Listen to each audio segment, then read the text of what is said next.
Property कहते हैं न्यूक्लियोनेटिक moment के साइज को, कि नंबर ऑफ न्यूट्रॉन है वो इक्वल है।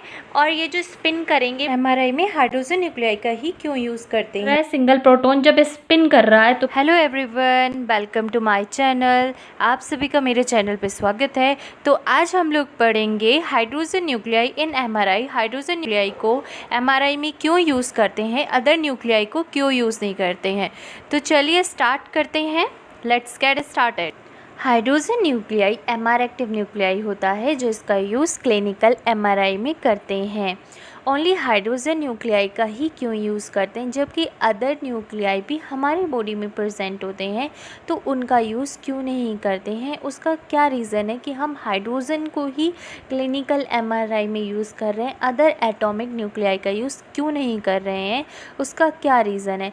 तो सबसे पहले जो भी रिक्वायरमेंट होती है, दैट मीन्स कि जो भी एटॉमिक न्यूक्लियाई है, और जो भी एटॉमिक न्यूक्लियाई रेजोनेंस करेगा एनएमआर के अकॉर्डिंग, उसका ओड मास नंबर होना चाहिए।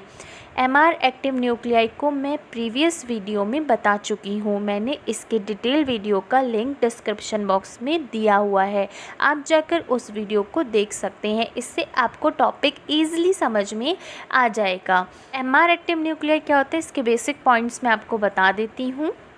अगर न्यूक्लियाई का मास नंबर इवन है, मीन्स न्यूक्लियाई का इवन मास नंबर है, तब नंबर ऑफ प्रोटॉन और नंबर ऑफ न्यूट्रॉन इक्वल होंगे। Number of protons and number of neutrons की स्पिन डायरेक्शन क्या होगी, अपोजिट डायरेक्शन में होगी। हाफ स्पिन वन डायरेक्शन में होगी और हाफ स्पिन अदर डायरेक्शन में होगी। और ये जो स्पिन होंगी, ये स्पिन एक दूसरे के स्पिन को कैंसिल कर देंगी। फॉर एग्ज़ाम्पल, हमारे पास 2 नंबर ऑफ प्रोटॉन है और 2 नंबर ऑफ न्यूट्रॉन है, और ये एक दूसरे की स्पिन फोर्सेस को कैंसिल कर देंगे, जिसकी वजह से न्यूक्लियर स्पिन ज़ीरो होगा। न्यूक्लियर स्पिन को आई से डिनोट करते हैं। न्यूक्लियर स्पिन को कैलकुलेट करने के लिए हम फॉर्मूले का यूज़ करते हैं, जिसमें nuclear spin I is equal to proton plus neutron होता है। फॉर एग्ज़ाम्पल, ऑक्सीजन 16 आइसोटोप हम लेते हैं। अगर ऑक्सीजन 16 का नंबर ऑफ प्रोटॉन 8 है एंड नंबर ऑफ न्यूट्रॉन भी 8 है, तो इनका जो number of proton and number of neutron है वो इक्वल है, और ये जो स्पिन करेंगे वो अपोजिट डायरेक्शन में करेंगे। 8 नंबर के हो गए, ये एक दूसरे के स्पिन फोर्सेस को कैंसिल कर देंगे, तो I is equal to P plus N है। तो P 0 हो जाएगा, एंड 0 हो जाएगा, क्योंकि इन्होंने एक दूसरे के स्पिन को कैंसिल कर दिया है, इसलिए कोई स्पिन नहीं बची, 0 0 स्पिन हो गई है। तो न्यूक्लियर स्पिन कितना हो जाएगा, 0 हो जाएगा। तो नो नेट स्पिन होगा। न्यूक्लियस में कोई भी न्यूक्लियर एंगुलर मोमेंटम नहीं मिलेगा, इसलिए न्यूक्लियस में नेट स्पिन और एंगुलर मोमेंटम नहीं होगा। और इस टाइप के न्यूक्लियाई को इनएक्टिव एमआर न्यूक्लियाई कहते हैं, क्योंकि इनमें स्पिन नहीं होता है, नेट स्पिन 0 होता है। और अगर जिस टाइप के न्यूक्लियाई को एमआरआई में स्कैनिंग करते हैं तो ये क्या होते हैं, इनएक्टिव होते हैं। अगर न्यूक्लियाई का मास नंबर ओड है, तब नंबर ऑफ़ न्यूट्रॉन या तो ज़्यादा होंगे नंबर ऑफ़ प्रोटॉन से, या फिर कम होंगे नंबर ऑफ़ प्रोटॉन से।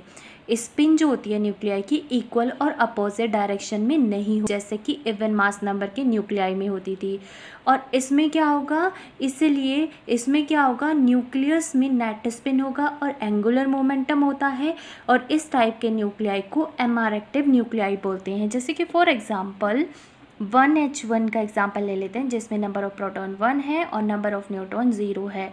तो जैसे कि न्यूक्लियर स्पिन का फॉर्मूला होता है I is equal to P plus के N। इसमें जो नेट स्पिन निकल के आएगी 1.5 निकल के आएगी।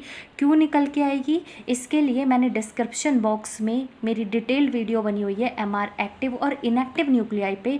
आप डिस्क्रिप्शन बॉक्स में जाकर लिंक पे क्लिक करिए और पूरा वीडियो देखिए, जिससे आपको पूरा ये समझ में आ जाएगा टॉपिक। एनएमआर थ्योरी के अकॉर्डिंग न्यूक्लियाई का ओड मास नंबर होना चाहिए। क्यों, क्योंकि अगर जब क्या होता है, न्यूक्लियाई स्पिन करता है तो मैग्नेटिक फील्ड जनरेट होती है, इसलिए ओड मास नंबर होना चाहिए।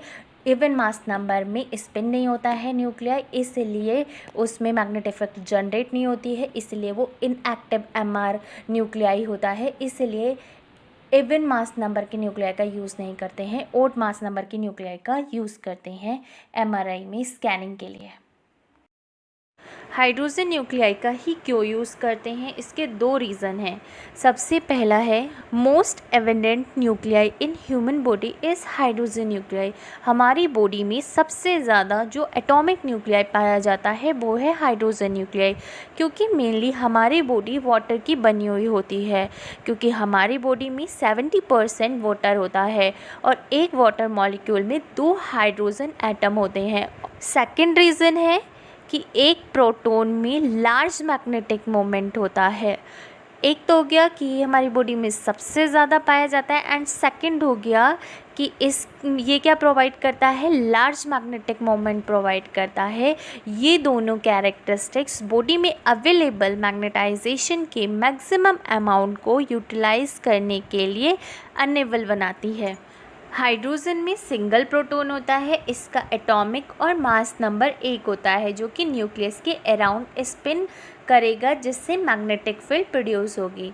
तो हमें पता है कि अगर कोई भी इलेक्ट्रिक चार्ज है तो अगर वो मोशन करेगा तो मैग्नेटिक फील्ड को जनरेट करेगा, और हाइड्रोजन न्यूक्लियाई में एक सिंगल प्रोटॉन होता है तो वो स्पिन करेगा अपनी ही न्यूक्लियस के अराउंड, तो वो एक मैग्नेटिक फील्ड को प्रोड्यूस करेगा और ये एक्ट करता है एज अ स्मॉल मैग्नेट। तो चलिए इस प्रोसेस को मैं आपको एग्जाम्पल के थ्रू समझाती हूँ। हाइड्रोजन न्यूक्लियाई एक्ट करता है एज अ मैग्नेट की तरह से एक्ट करता है।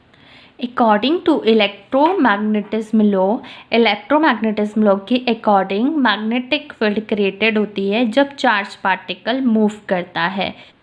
ये हाइड्रोजन न्यूक्लियाई है। इस हाइड्रोजन न्यूक्लियाई में एक सिंगल प्रोटॉन होता है, इसका एटॉमिक और मास नंबर क्या होता है, 1 होता है। और जैसे कि हम लोगों को पता है कि अगर कोई भी इलेक्ट्रिकल चार्ज मोशन करेगा, अगर वो क्या करेगा, मोशन करेगा, तो क्या होगा, मैग्नेटिक फील्ड जनरेट करेगा। जैसे कि ये हमारा क्या है, हाइड्रोजन न्यूक्लियाई है और इसमें क्या है, ये सिंगल प्रोटॉन है। तो ये सिंगल प्रोटॉन क्या करेगा, जब स्पिन करेगा, ये क्या कर रहा है, सिंगल प्रोटॉन जब स्पिन कर रहा है तो क्या हो रहा है, मैग्नेटिक फील्ड क्या हो रही है, जनरेट हो रही है। और ये क्या कर रहा है, हमारा एक्ट कर रहा है एज अ मैग्नेट की तरह से क्या कर रहा है, एक्ट कर रहा है। ये क्या है, हाइड्रोजन न्यूक्लियस का मैग्नेट का डायग्राम है। हर एक हाइड्रोजन न्यूक्लियस के मैग्नेट में इक्वल स्ट्रेंथ के north pole and south pole होते हैं। हर एक न्यूक्लियस के नॉर्थ और साउथ एक्सिस को मैग्नेटिक मोमेंट के थ्रू रिप्रेजेंट करते हैं।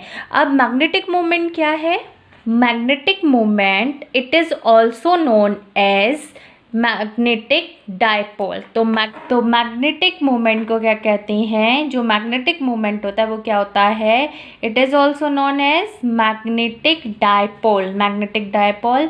और ये क्या होता है, मैग्नेटिक स्ट्रेंथ होती है। तो मैग्नेटिक मोमेंट क्या है, मैग्नेटिक स्ट्रेंथ है, ये मैग्नेटिक स्ट्रेंथ है। तो न्यूक्लियर मैग्नेटिक मोमेंट क्या है, magnetic strength, means it is also known as magnetic dipole के नाम से भी जानते हैं। तो न्यूक्लियर मैग्नेटिक मोमेंट जो है वो मैग्नेटिक मोमेंट होती है हाइड्रोजन न्यूक्लियाई की। और ये कहाँ से राइज हो रही है, जब क्या कर रहा है, जो हमारा प्रोटॉन है, ठीक है, जो ये सिंगल प्रोटॉन है, जब ये स्पिन कर रहा है तब मैग्नेटिक मोमेंट क्या हो रही है, अराइज हो रही है। और ये जो न्यूक्लियर मैग्नेटिक मोमेंट है, जिसको हम क्या बोलते हैं, magnetic moment of the hydrogen nuclei, ये क्या करती है, वेरी करती है आइसोटॉप टू आइसोटॉप एलिमेंट। अलग अलग आइसोटॉप में क्या करती है, वेरी करती है। फॉर एग्जाम्पल, अगर न्यूक्लियस में, मैं आपको बता देती हूँ, फॉर एग्जाम्पल ये क्या है, न्यूक्लियस, ये हमारा न्यूक्लियस है। अगर न्यूक्लियस में प्रोटॉन और न्यूट्रॉन, अगर क्या है, न्यूक्लियस में प्रोटॉन और न्यूट्रॉन क्या है, इक्वल है, मीन्स कि इवन नंबर है उनका, तो न्यूक्लियर स्पिन और मैग्नेटिक मोमेंट जो है वो दोनों के दोनों क्या होंगे, ज़ीरो होंगे। दैट मीन्स कि हमें पता है जब न्यूक्लियर क्या करता है, स्पिन करता है, तब मैग्नेटिक मोमेंट जनरेट होती है। तो जब ये दोनों इक्वल नंबर में होंगे, जैसे कि हमने एमआर एक्टिव न्यूक्लियाई में पढ़ा कि इक्वल नंबर में होते हैं तो स्पिन क्या होती है, 0 हो जाती है। तो जब स्पिन नहीं होगी तो मैग्नेटिक मोमेंट भी नहीं होगा। और in case of odd mass number में क्या होगा, ये प्रोटॉन जो है और न्यूट्रॉन में क्या होगा, जो हमारा नंबर ऑफ न्यूट्रॉन है या तो वो प्रोटॉन से ज़्यादा होगा या फिर प्रोटॉन से कम होगा। तो इस टाइप में क्या होगा, स्पिन भी होगा और मैग्नेटिक मोमेंट भी होगा। तो इसीलिए ये आइसोटॉप टू आइसोटॉप एलिमेंट क्या करती है, वेरी करती है। अलग अलग एटॉमिक न्यूक्लियाई में अलग अलग आइसोटॉप एलिमेंट्स में क्या होता है, न्यूक्लियर मैग्नेटिक मोमेंट क्या करता है, वेरी करता है। तो ये जो हमारा न्यूक्लियस है, हाइड्रोजन का जो ये न्यूक्लियाई है, न्यूक्लियाई में क्या होता है, मैग्नेटिक मोमेंट में न्यूक्लियस के, हर एक न्यूक्लियस के मैग्नेटिक मोमेंट में वेक्टर प्रॉपर्टी होते हैं। तो ये हमारा हाइड्रोजन का न्यूक्लियाई है, तो इसमें भी क्या है, वेक्टर प्रॉपर्टी है। वेक्टर मीन्स क्या होता है, वेक्टर क्वांटिटी मीन्स क्या होता है, जिसमें क्या होता है, डायरेक्शन होती है और क्या होता है, साइज, दोनों होते हैं। तो उसको क्या बोलते हैं, वेक्टर क्वांटिटी बोलते हैं, जिसमें क्या है, डायरेक्शन है और क्या है, साइज है, उसको क्या बोलते हैं, इन दोनों को क्या बोलते हैं, वेक्टर क्वांटिटी कहते हैं। और इसको हम क्या करते हैं, एरो के थ्रू डिनोट करते हैं। वेक्टर प्रॉपर्टी को हम क्या करते हैं, एरो के थ्रू डिनोट किया जाता है। जैसे कि आप इस एरो में देख सकते हैं कि जो भी वेक्टर क्वांटिटी है उसमें क्या होता है, साइज भी होती है और डायरेक्शन भी होती हैं, दोनों होती हैं। उसको हम वेक्टर प्रॉपर्टी कहते हैं न्यूक्लियाई की। और इस वेक्टर प्रॉपर्टी को हम एरो के थ्रू क्या करते हैं, डिनोट करते हैं। ये हमारा एरो है, इस एरो के थ्रू हमने क्या कर रखा है, न्यूक्लियाई की मैग्नेटिक मोमेंट में वेक्टर प्रॉपर्टी को बता रखा है। इसका साइज, ये साइज दिखा रखा है, ये डायरेक्शन दिखा रखा है। तो साइज जो है और डायरेक्शन होता है, जो वेक्टर की डायरेक्शन होती है, जो ये डायरेक्शन है ये क्या है, वेक्टर है। वेक्टर की जो डायरेक्शन होती है वो डेजिग्नेट करती है मैग्नेटिक मोमेंट की डायरेक्शन को।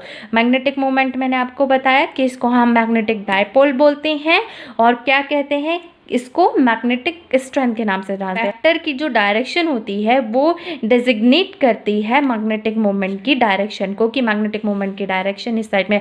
अगर वेक्टर की डायरेक्शन इस साइड में है तो दैट मीन्स कि मैग्नेटिक मोमेंट की डायरेक्शन भी क्या है, इस साइड में है।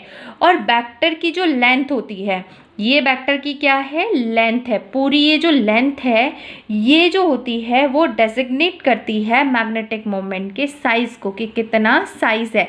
तो ये पूरी क्या है, वेक्टर की लेंथ, ये लेंथ क्या कर रही है, मैग्नेटिक मोमेंट के साइज को डेजिग्नेट कर रही है।